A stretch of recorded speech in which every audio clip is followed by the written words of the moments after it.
Hi friends, welcome back to కొత్త రుచి. మరో న్యూ రెసిపీతో మీ ముందుకు వచ్చేసానండి.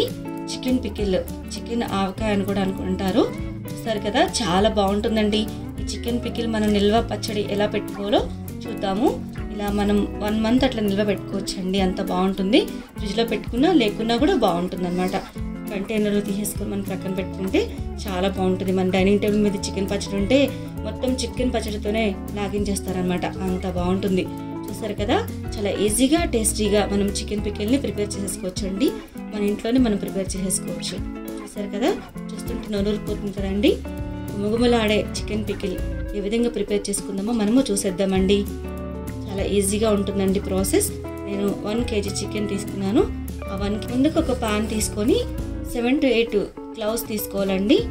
అలాగే ఎలాచి ఒక 3 తీసుకున్నాను. అలాగే స్టార్ యానస్ 2 తీసుకున్నాను. అలాగే చెక్క ఒక 2 ఇంచులు తీసుకున్నానండి. తీసుకొని ఇట్లా సిమ్లో పెట్టుకుని వేయించాలి. అలాగే కాస్తంత ఒక టీ స్పూను మెంతులు, ఒక టీ స్పూను జీరా, ఒక టీ స్పూను ఆవాలు, టీ స్పూను ధనియాలు వేసుకొని ఇలాగా సిమ్లో పెట్టుకుని వేయించుకోవాలి. ఇలా వేయించుకుంటే చిట్పట్లాడే విధంగా చాలా బాగుంటుందండి. మనం ప్రక్కన పెట్టేసుకుందాము.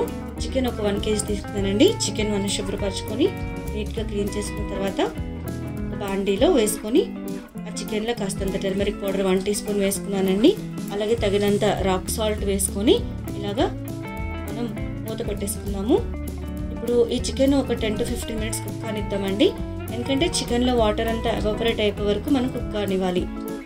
వాటర్ అంతా పోయేలాగా జస్ట్ డ్రై అయిపోయేలాగా జస్ట్ ఇట్లా కుక్ చేసుకోవాలన్నమాట. ఈ వాటర్ అంతా డ్రై అయిపోతేనే చికెన్ పికిల్ చాలా బాగుంటుంది. ఈ లోపల మనం చల్లార్చిన మిశ్రమం అంతటిని మిక్సీ చేసేసుకుందామండి. మసాలా అంతటిని పౌడర్లాగా చేసుకొని ఒక బౌల్లో తీసేసుకుందాము. సరే కదా, మెత్తగా వేసేసుకున్నాను. మనం చికెన్ చూద్దామండి. ఇలా డ్రై అయిపోయింది చూసారా, చికెన్ కూడా కుక్ అయిపోయిందండి ఆల్మోస్ట్. చూసారు కదా, ఇలా కుక్ అయిన చికెన్లో మనం పక్కన పెట్టేసుకుందాము. ఇప్పుడు వెడల్పాటి ఒక బౌల్ తీసుకుందాము. ఆ వెడల్పాటి బౌల్లో పప్పు నూనె కానీ అట్లా గ్రౌండ్ నట్ ఆయిల్ అంటారు, ఒక 1/2 కిలో తీసుకున్నారండి, 250 grams. అది కొంచెం హీట్ అయిన తర్వాత మనం ముందుగా ఉడికించుకున్న చికెన్ని వేసేసుకోవాలండి. ఇట్లా వేయించేసుకుంటున్నాము. అంటే నువ్వుల నూనె కానీ పల్లి నూనె కానీ వాడితే పికిల్స్కి చాలా టేస్ట్ అనేది బాగుంటుంది.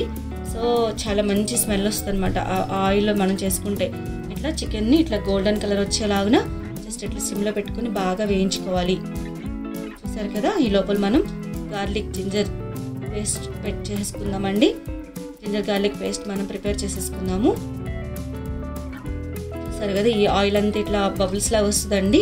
ఈ ఆయిల్ అంతా ఇట్లా వచ్చినప్పుడు ఇట్లా మన చికెన్ గోల్డెన్ కలర్ వచ్చేలాగా మనం చూసుకోవాలి. పీసెస్ని జాగ్రత్తగా సిమ్లో పెట్టుకొని ఈ ప్రాసెస్ అంతటిని మనం చేసుకుంటే బాగుంటుందన్నమాట. అంటే లోపల కూడా చికెన్ కుక్ కావాలి కదండి, అందుకనే మనం ఇట్లాగా చేసుకోవాలి. అలాగే జింజర్ గార్లిక్ పేస్ట్ ఒక 4 teaspoons యాడ్ చేసుకున్నాను. పచ్చివాసన పోయేంతలాగా జస్ట్ మనం ఇట్లా వేయించుకోవాలి. ఈ ఆయిల్లోని ఈ అల్లం వెల్లుల్లి పేస్ట్ అంతా మొత్తం ఇలా ఫ్రై చేసుకోవాలండి. ఇలా ఫ్రై చేసుకుంటే చాలా ఫ్లేవర్ అనేది చాలా బాగుంటుంది. అట్లానే ఒక 50 grams కాశ్మీరీ చిల్లీ పౌడర్ వేసుకున్నానండి. ఈ పౌడర్ వేసుకుని కూడా అట్లాగే మనం ముందుగా మసాలా ప్రిపేర్ చేసుకున్న చికెన్ మసాలా అది ఒక పెద్ద టీస్పూన్స్తో వేసేసుకోవాలి. వేసుకొని ఇట్లా ఆయిల్లోనే మొత్తం ఇట్లాగా వేగేలాగా జస్ట్ ఇట్లా తిప్పుకుంటూ ఉండాలి. చూసారు కదా, ఇలా సిమ్లో పెట్టుకుని మనం వేయించుకున్నాక స్టవ్ ఆఫ్ చేసేసుకుందామండి. స్టవ్ ఆఫ్ చేసుకుని కొంచెం మనం సాల్ట్ యాడ్ చేసుకుందామండి. ఎందుకంటే చికెన్ మసాలా వేసినప్పుడు మనం కొంచెం యాడ్ చేసుకోవాలి.